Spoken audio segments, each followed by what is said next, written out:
Hello అందరికీ. దసరా నవరాత్రి 5వ రోజున అమ్మవారిని శ్రీ మహాచండీ దేవిగా పూజించాలి. ఈ అవతారాన్ని 1 సంవత్సరం క్రితమే యాడ్ చేశారండి కొత్తగా.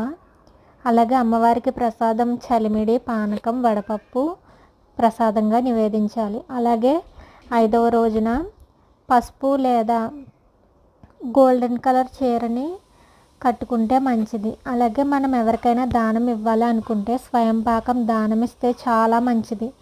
ఆ రోజు పుష్పం, చామంతి పూలతో అమ్మవారిని పూజిస్తే చాలా మంచి జరుగుతుంది. అలాగే 5వ రోజున శ్రీ మహాచండీ స్తోత్రాన్ని పఠించాలి.